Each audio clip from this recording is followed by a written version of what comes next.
morning, or depending on when you're watching this, good afternoon, good evening, or good night. My name's Ross, and as always told, out of Voice for Radio. So today, we're going to be taking a look at a new Bisharp card. Bisharp's one of those weird kind of Pokemon that usually has interesting cards, but they don't all end up seeing a huge amount of play. Could this buck the trend? Well, it's a darkness Pokemon, which is not ideal because it means it ends up being weak to fighting and Pokemon like Buzzwole. Having said that, if it wasn't a darkness type, then it would be a metal type and it would be weak to fire, which was stuff like Welder running around. Yeah, this boy can't win right now. Retreat cost to 1 is nice and low, gives you free retreat with stuff like a skateboard, which is nice. Resistance to Psychic with stuff like Mewtwo and Mew running around is rather nice. And actually 120 HP here is kind of cool. Now generally 120 is a bit low, because there are a whole bunch of Pokemon that hit 120, but there's stuff like Giratina hitting 130 that with your resistance goes down to 110 and you'll actually survive, so yeah. I'm kind of alright with this. As for being a darkness Pokemon, well, the good news is you got Weavile GX to move all your darkness energy around if that's what you're into. So that's kind of a nice bonus, I suppose. Yeah, that's about it, ladies and gentlemen. Unfortunately, we lost Devoured Field, or we're going to be losing it to the rotation, and that's a little bit sad.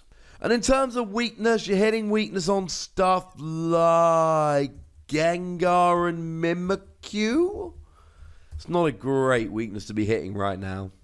But what does it actually do? Well, I did the translation myself using Google Translate, and then I went and had a check with the lovely Joe over at Cerebi.net just to make sure I wasn't doing anything which could be considered silly, or dumb, or making frankly stupid mistakes.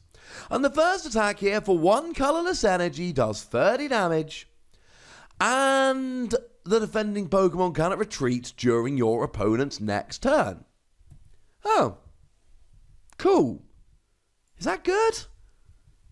Is that something we're really worried about? Is that a good enough attack to even warrant getting its own video? Because it's better than the second attack. And I think yes. Now, here's the deal. Pre-rotation, no. Not loving it. Pre-rotation, there's way too much Guzma rolling around, there's way too much Ace Roller, etc. We're not really in a retreating format right now. We are in a switching format. And then Ace Roller, which is kind of like switching. Ever since we lost Floatstone, we've all just been a little bit scared to retreat. Now, sure, there's plenty of Pokemon that do retreat, and we got free retreaters like Tapu Koko, etc. But generally speaking, we switch more than we retreat in the current format. Except for Jirachi, who uses a skateboard, though we generally switch into Jirachi and then retreat. And of course, bear in mind that this stops the defending Pokemon retreating. It doesn't stop Jirachi retreating because Jirachi wasn't the defending Pokemon, didn't get hit by the attack. So, in this format, no, I'm not loving it at all. But let's jump forward to next format, post-rotation after September, when this is actually going to be legal and when this can actually be played, and it's a whole different story. Because Guzma's gone, Ace Roller's gone, even Escape Rope has gone. And we are in a retreating format. We've still got Escape Board, and we're actually going to have U-Turn Board as well. It lets you reduce your retreat cost by 1, like Escape Board. But unlike Escape Board, if it would be removed from the field, i.e. not from your hand, from in play, you get to put it in your hand instead of it going to the discard pile. But we're also going to have Beware. Now, I don't know how much play Beware is actually going to see. It's hard for me to be objective when I'm talking about Beware because I love him. And I love red pandas generally. And he's a red panda. Which is probably why I love him so much. The point is, it's very difficult for me to sit here objectively and try talking about how good Beware is going to end up being because it could end up being trash. But I don't think it will. And I know I've been really bullish on other Beware. I still contend the one that lets you draw 3 cards when you evolve it is kind of interesting. But the point is, it lets you reduce your retreat cost by 2. In a format where we don't have Guzma, don't have Ace Roller, don't have a skateboard, etc. And for me, that changes a lot. I think that makes it a really good, interesting card, because if we don't have great switching options, then we do look at it and go, oh, maybe it's time to start retreating. And if we're going to be retreating, oh look, back comes Bisharp. Now, the other thing we're not going to have post-rotation is great gusting options, but we are going to have Great Catcher. It's literally called Great Catcher. And what Great Catcher does is it lets you discard 2 cards from your hand, and then you grab one of your opponent's benched EX or GX Pokemon and bring them into the active. And that's where Bisharp comes in. Now, it only stops them retreating, it doesn't stop them attacking. So, let's say you drag up something like a Reshiram and Charizard, well, okay. But they can use Welder to get a couple energy on, and then they've got that Outrage attack, and you aren't lasting very long. Even something like Gengar and Mimikyu, you're only hitting 60 damage a turn with weakness, and then they can just start using Poltergeist, and if you've got 2 trainer cards in hand, they'll get a 1-hit KO. No, this is not ideal. But there'll be some Pokemon you can grab. There will be a whole bunch of Pokemon out there that just aren't attacking, or are incredibly slow at attacking. And in that situation, what you can do is keep them in the active with Bisharp, and just start whittling them down. And you don't have to KO them with Bisharp. The point here isn't necessarily KOing them with Bisharp, it's using Bisharp to get them to a point where you can KO them with something else.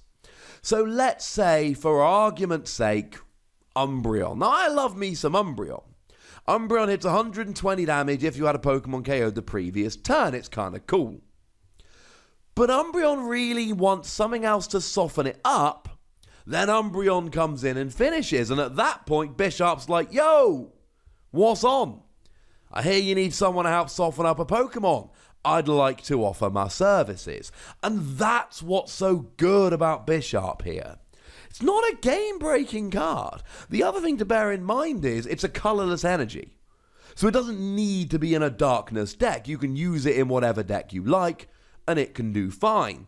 It's another one of these, and we've seen a bunch of these cards from Remix Bout. It's a niche use card. It's not a game-breaking card.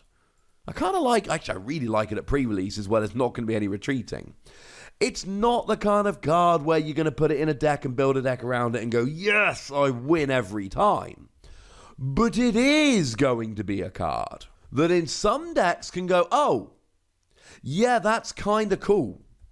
And you can buy yourself a couple of turns and bring a couple of Pokemon just into range and then go for it. Incidentally, there is one other Bisharp that is legal in tournament play at the moment. We have got the Metal-type Bisharp from Team Up, and maybe you combine the pair of these, because if that Bisharp's got no damage on, it does 120 for a single energy. Don't use Rainbow Energy, because then it will have a damage on, and that will be bad. Now, there is a second attack here, but I don't think it's one about which we should be getting overly excited. 1 darkness, 1 colorless energy, 80 damage, and it can't use this attack next turn. I mean, 80 for 2 energy is not exactly over-the-top phenomenal.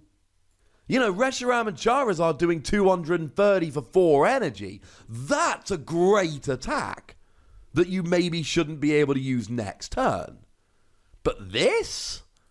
Are we really arguing that this is so good we've got to limit it so you can't use it the next turn? I don't think so, ladies and gentlemen. I don't think so. So let's go ahead and give Bisharp 3 Wassies. I feel like I've given a bunch of cards from this set 3 Wassies. It's not the best set ever. There are a few cards, and I'll do my top 10 like I do for every Japanese set, and in fact every English set. I like doing top 10 lists. But I don't think this is going to be really breaking any new ground. I don't think it's going to be something that's amazing. Stopping your opponent retreating for a couple turns can be absolutely huge. If they've got a small deck, you can actually stop them retreating for a couple turns and then they deck out and you win the game. That is possible. But sometimes that's just not enough. I like it way, way more in the format we're moving into, where your switching options are significantly less and we're more likely to be retreating. And I think there are going to be some decks that make a bit of use of this, but I don't think we're looking at some kind of phenomenal card. But I would think that it would be lovely if you would tell me what you think about this card in the comment section. So do go nuts, do be nice, and then make sure you like this video, subscribe to this channel, follow me on Twitter at TheWazzy, and Twitch for some live action at twitch.tv/PTCGRadio. If you want to support the channel, get some bonus podcasts, all that, head on over to patreon.com/PTCGRadio, where you can do exactly that. And please do make sure you're checking out youtube.com/WazzyPlays, where we talk about games that don't even have any Pokemon in. But by far the most important thing, as always, do please look after yourselves till next time. Thank you very much for watching. My name's Ross, and you've been watching PTCG Radio.